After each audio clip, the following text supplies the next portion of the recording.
আসসালামু আলাইকুম everyone, welcome to Sadia মুন্নিস kitchen. তেল ছাড়া, রোদে দেওয়ার ঝামেলা ছাড়া একদমই ইউনিকভাবে কাঁচা আমের টক মিষ্টি আচার আজকে আপনাদেরকে তৈরি করে দেখাবো। একদমই রসালো, জুসি আর অল্প মশলায় এই কাঁচা আমের আচারটা তৈরি করে নিতে পারবেন আপনারা। আজকের এই আচারটা তৈরি করার জন্য আমি এখানে নিয়েছি 1 কেজি কাঁচা আম। আমগুলোর খোসাটা ছাড়িয়ে আমি খুব ভালোভাবে ধুয়ে পরিষ্কার করে নিয়েছি। এবার একটা আমকে মাঝখান থেকে কেটে আমি 2 ভাগ করে নিয়েছি। এই আচারটা তৈরি করতে হলে এরকম একটা আমকে 2টা ভাগই করে নিতে হবে। এবার একটা করে আমের টুকরো নিব আর একটা নাইফের সাহায্যে এরকম চিকন চিকন করে কেটে নিব। এভাবে আমটাকে কেটে নিলে চিনির শিরা, লবণ, মশলা সবকিছু আমের মধ্যে খুব ভালোভাবে ঢুকবে আর আমটা অনেক বেশি সফট আর জুসি হবে। এই আচারটা তৈরি করতে হলে অবশ্যই পরিপক্ক আম নিতে হবে, মানে যে আমের আটি বা বীজটা শক্ত হয়েছে সেই আমটা নেওয়ার চেষ্টা করবেন। একটু শক্ত আম নিলে আচারটা তৈরি করার সময় আমগুলো ভেঙে যাবে না বা গলে যাবে না। সবগুলো আম আমি এরকমভাবে কেটে নিয়েছি। এবার আমি এখানে দিয়ে দিচ্ছি 1 কাপ চিনি।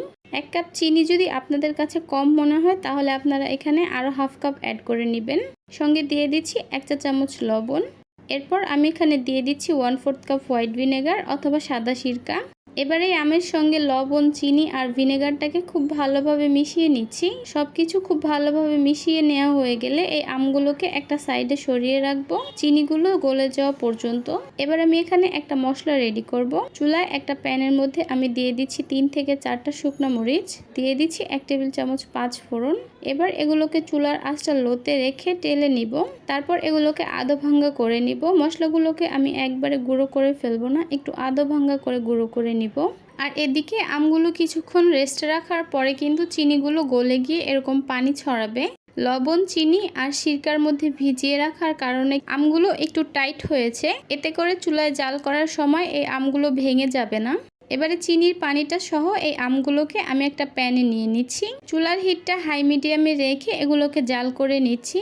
যে চিনিগুলো গলেনি, চিনিগুলোকে গলে যাওয়া পর্যন্ত এগুলোকে নেড়েচেড়ে মিশিয়ে নিতে হবে। প্রথমে আমগুলো একটু নরম থাকবে, তাই আলতো হাতে নাড়াচাড়া করতে হবে। আস্তে আস্তে কিন্তু আমগুলো শক্ত হতে শুরু করবে, তখন আমগুলো গলে যাওয়ার বা ভেঙে যাওয়ার ভয় থাকবে না। এবার এখানে সুন্দর একটা কালার আসার জন্য আমি এখানে দিয়ে দিচ্ছি সামান্য হলুদের গুঁড়া আর সামান্য লাল মরিচের গুঁড়া। লাল মরিচের গুঁড়া আর হলুদের গুঁড়াটা কিন্তু খুব বেশি দেয়া যাবে না, তাহলে কিন্তু কালারটা আবার অন্যরকম হয়ে যাবে। এগুলো দিয়ে দেওয়ার পর এগুলোকে আলতো হাতে ভালো করে মিশিয়ে নিচ্ছি। ভালো করে যখন বলক চলে আসবে তখন আমি চুলার হিটটাকে কমিয়ে দিব। আস্তে আস্তে যখন চিনির শিরাটা আমের মধ্যে ঢুকবে তখন কিন্তু আমের কালারটা চেঞ্জ হয়ে যাবে। আমি প্রায় 3 থেকে 4 মিনিটের মতো জাল করে নেয়ার পর এখন কিন্তু দেখতেই পাচ্ছেন আমগুলোর কালারটা চেঞ্জ হয়ে গিয়েছে। এবার আমি চেষ্টা করব আমগুলোকে একটু উল্টে পাল্টে দেওয়ার জন্য, এতে করে সবগুলো আমের মধ্যে চিনির শিরাটা খুব ভালো মতো ঢুকবে। আমগুলো এখন এত বেশি সফট হয়ে আছে, অল্প একটু চামচ লাগলেই কিন্তু আমগুলো ভেঙে যাচ্ছে। তাই এ পর্যায়ে উল্টে পাল্টে দেওয়ার কাজটা কিন্তু একদমই সাবধানে করতে হবে। এ পর্যায়ে আমি দিয়ে দিচ্ছি এখানে আগে থেকে তৈরি করে রাখা মশলাটা। 1 চা চামচ মশলা আমি এখানে দিয়ে দিয়েছি। যেহেতু আমি আগেই বলেছি যে এই আচারটা তৈরি করতে একদমই কম মশলা ব্যবহার করব। মশলাটা দেওয়ার পর আবারও এগুলোকে উল্টে পাল্টে দিচ্ছি। দেখতেই পাচ্ছেন আমের এই টুকরোগুলো কিন্তু স্বচ্ছ হওয়া শুরু করেছে, তবে একদম স্বচ্ছ হয়ে যায়নি। যখন চিনির শিরাটা সম্পূর্ণভাবে আমের মধ্যে ঢুকবে তখনই কিন্তু সম্পূর্ণভাবে স্বচ্ছ হবে। আর এদিকে কিন্তু চুলার আঁচটা একদমই লোতে রেখে দিচ্ছি। আরও কিছুক্ষণ জাল করার পর কিন্তু আমের টুকরোগুলো একদমই স্বচ্ছ হয়ে গিয়েছে আর শিরাটাও শুকিয়ে গিয়েছে। এবার আর বেশি সময় জাল করব না। এবার আমি আমগুলোকে চুলা থেকে নামিয়ে নিচ্ছি।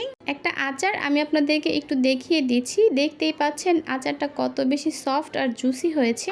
আম দিয়ে যে এত সফট জুসি, মুখে দিলেই মিলিয়ে যায় এরকম আচারও তৈরি করা যায়, সেটা কিন্তু অনেকেরই আগে জানা ছিল না। তো আশা করছি আমার আজকের এই রেসিপিটি আপনাদের কাছে খুবই ভালো লেগেছে আর সহজও লেগেছে। তাহলে আজকে এ পর্যন্তই। সবাই অনেক বেশি ভালো থাকবেন, সুস্থ থাকবেন। আল্লাহ হাফেজ।